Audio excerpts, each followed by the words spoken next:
Hello, this is my Practicum evidence and documentation storytelling video by Brooke Lehman. So a little bit about me. My name is Brooke Lehman. I am almost finished with my Master of Science in Libraries, Informatics, and Technology and Education, and I am currently a second grade teacher at Zachary Taylor Elementary. I'll be going into my 4.5 year. So in this presentation, I will go over my practicum experience that took place during non-traditional instruction, during the hybrid class schedule, and then some professional development as well. So starting out with the non-traditional instruction, this was done during the 2020 to 2021 school year, and we were in NTI from August 2020 until March 2021. So considering the circumstances due to COVID-19, a lot of schools in our state started out with NTI. Our school district was in NTI for a great majority of the school year. So a lot of my practicum experience was done over a computer, and then when we got back in the building, I got some experience in there as well. So my cooperating library media specialist, Cindy Hunley, is the librarian at Goodremuth Elementary. She's actually a WKU grad. She did the same program that I'm about to finish. So I got to attend her live lessons every Monday. She would do kindergarten through second grade for 3 weeks in a row, and then she would switch over and do third through fifth grades for 3 weeks in a row. So here's an example of one of the live virtual lessons that I got to help her with. This was for grades 3 through 5. So she used this cool Slides Mania template, which is where I got my same slide presentation from, to lay out the special area lessons for each week. So this lesson is called Amazing Rays. So each lesson has this page, and this is a page that's completely interactive where students can go and click to get all the information that was given during her lesson. If they miss the lesson, then you can see to the left, it says click above to access this lesson's live recording. So if any students were to miss, they could go back and watch these. So there's always an essential question for this one. It was, how can we provide accurate information through descriptions? It's really cool. She started out by reading an article. You can see it down there on the bottom called Amazing Rays. She read that to her students, and then she showed them where they can go and watch more videos on rays in Epic. So she created an Epic rays video library and allowed the students to kind of explore that a little bit as well. Now, the activity that the students completed, and this was pretty neat to see some of their responses, they got to do an activity called Let's Describe Rays. So their job was to look at the picture of different rays, and they had to try to give the best description they could give. Some of the guiding questions were, what does it look like?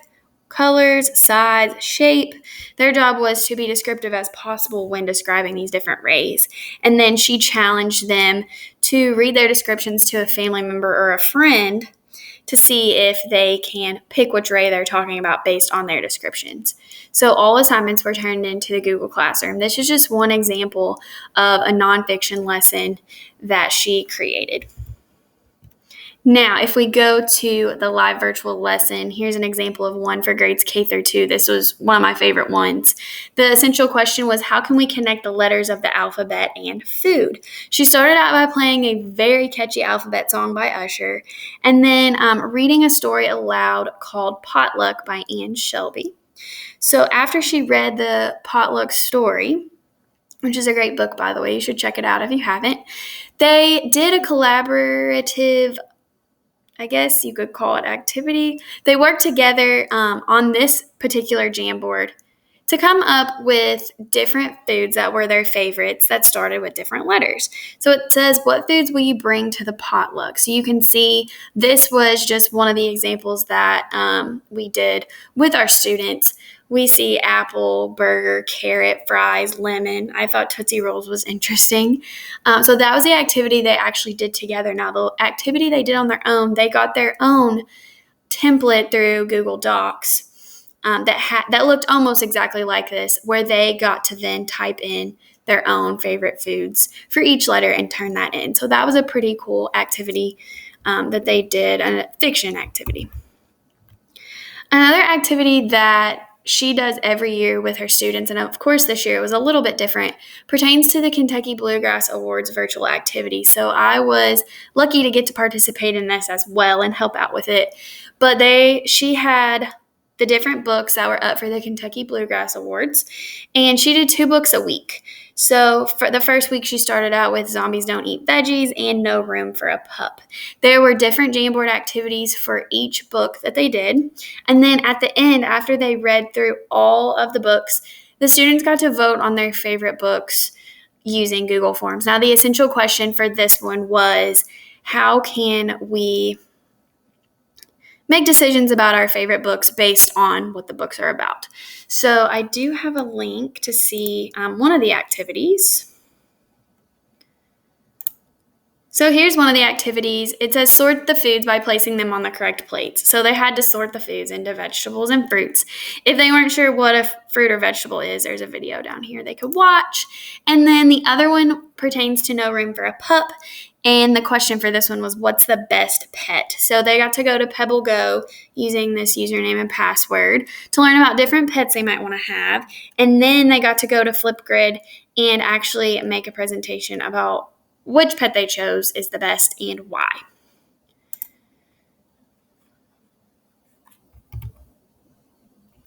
So the next part of my practicum journey came when we went back into a hybrid class schedule for the remainder of the 2020-2021 school year. And this was from March 2021 to May 2021.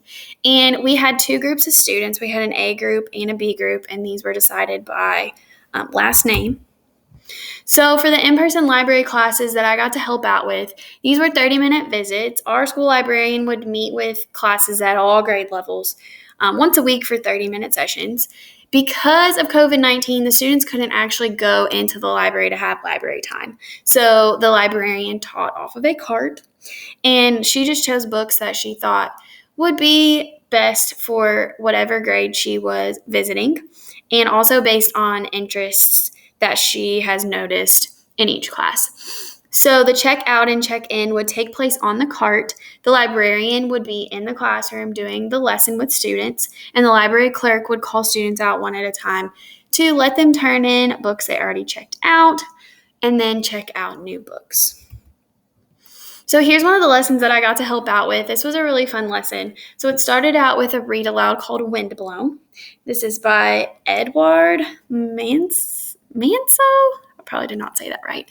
But she modeled by helping the students with the colors after the read aloud for each shape, and then students got to create their own windblown figure. So she started out with the read aloud and then gave students this little template with the 3 steps: color the shapes, cut out the shapes, and create your own design. So we modeled the colors that each shape should be, and then students got to create their own windblown figures. So on the next slide, I have some student work. You can see they got really creative with this. I was really impressed with how good of a job they did. But you can see all the shapes are pretty much the same colors, give or take a few that clearly did not follow directions. But yeah, you can see we have a girl wearing a dress. It looks like an owl. We have a chicken that looks like it's got a hat on. So this was an activity that I got to help assist with. Another thing that I was really excited to get to help out with was the book check-in and check-out. So like I said, we had a book cart with books that were for each grade level and for student interest. If there were books on the cart that students weren't particularly interested in, then we would take note of what books that they did want to check out, and then the librarian would go grab those and bring them back for that student. So if there wasn't something they were interested in, there was an option to get them something that they were interested in. What I was most excited about was getting experience using Library World, which is what our district uses to do book check-in and check-out. So a few times the library clerk was absent, so I got to do the check-in and check-out.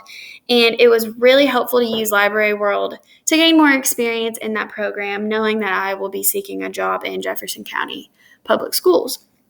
Now, one of the things that we had to do was quarantine the books. So again, because of COVID-19 restrictions, books had to be checked in and then checked out to COVID in order to make sure that the books were properly quarantined and ready to go for the next users. So that was something that I had to kind of do. I had to call students up.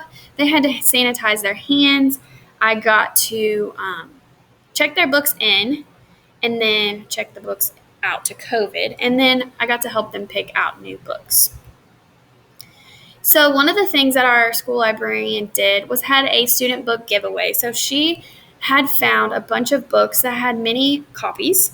So she decided that any students that had turned in their books for the end of the school year would get to pick a book to take home with them to keep. So I got to actually do this part. I got to help with the book selection. So I'll play a small snippet of this. It's really long, so I won't play the whole thing.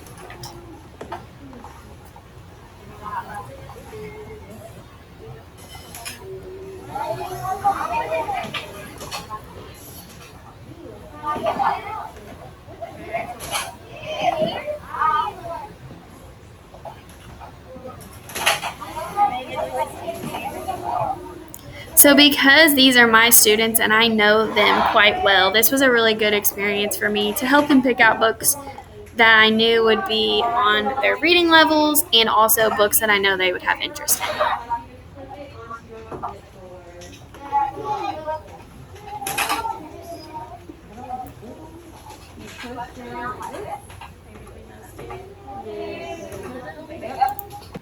So it was fun to help them pick out books. A lot of them were excited because it's hard for them to have access for books at home. So they were really excited to get to pick out some of their own books.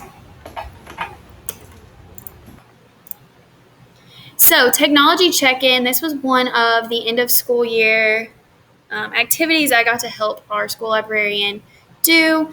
All of our student Chromebooks were turned in at the end of the year, with the exception of students who were planning on doing summer school. So first we had to wipe down and clean these, and then I had to use this program that Jefferson County uses to check in the asset tags. So you can see on this picture, the Avanti Neurons is the program that we use. This is the program we use to check in all assets and to put in heat tickets as well. So we had to go through and scan in all of the asset tags for each Chromebook. And then we also had to cross-check our lists to see which students still had Chromebooks out. So technology was something that I definitely got to dip my toes in a little bit in the Library Media Center. It was interesting to scan all these in and see how asset tags really work. So here's some pictures of our Library Media Center. The picture on the far left is a view of our fiction area. The picture in the center is a small view of our nonfiction area. And then the far right is another picture of our fiction area. Here on the far left, you see this is where whole group lessons take place when we are actually in real library class, when we can be in the library. You can see that tables are set up for groups. You can see the projector. In the center, this is our green screen room. So students who are doing any type of technology project where they would like to have a different background behind them, this is where they can come and do that. And then on the far right, this is the Read Aloud area. This is where all Read Alouds take place when library class is in the library. On the far left, we have the circulation desk. Then in the center, this is the librarian's office. And then on the far right, you can see this is where some of our technology is stored. You can see the iPads on the bottom. There's iPads on the middle. There are DVDs and other technology storage going on there. So this comes to the third section, and that is the professional development section. I did do quite a bit of professional development, but this professional development definitely made a lasting impact on me. My cooperating librarian was nice enough to advocate for me to attend the Librarian Summer Academy for JCPS, and this was an amazing experience. It was a 2-day event, and the best thing that I learned about was the Read Woke movement by Cicely Lewis. Anyone who doesn't know what the Read Woke movement is, these are Cicely Lewis's exact words. It says, "Read woke books seek to challenge social norms, give voice to the voiceless, provide information about groups that have been disenfranchised, disrupt the status quo, and share perspectives from underrepresented or oppressed groups." So Cicely Lewis actually spoke during this professional development. She taught us all about what her movement is and why she started it. I really encourage you to check out her website to get more information if you're interested in this. But the Read Woke movement is something that JCPS librarians are going to be incorporating into their school libraries. And these books can be found in any grade level, elementary, middle, or high school. Here are some popular Read Woke titles, and these are just a few. This is just skimming the surface. These are ones that are considered elementary school titles. So we have Me and Mama, From the Desk of Zoe Washington, Black Brother, and The Day You Begin. And these are just a few of my favorites. We also got to meet Joel Parker Rhodes in this Librarian Summer Academy, so it was cool to get to meet an author that has written many of these titles as well. So this brings me to one of the last sections. These are just a few of the apps and websites that I learned about. I learned about so many more than just these, but these are the ones that I probably use the most. We have Screencastify, Jamboard, Flipgrid, Powtoon, Slides Mania, and Nearpod. Nearpod is one that I had not really used a whole lot, and after helping and listening in on some lessons from my cooperating librarian, Nearpod is something that I will definitely be using in my future library media center. Thank you guys so much for listening in. I feel like this is a pretty good representation of all of my experience. Well, not all of it, but a good chunk of it. So if you have any questions, here's my email address, my phone number, and then here is a link to my website. Thank you.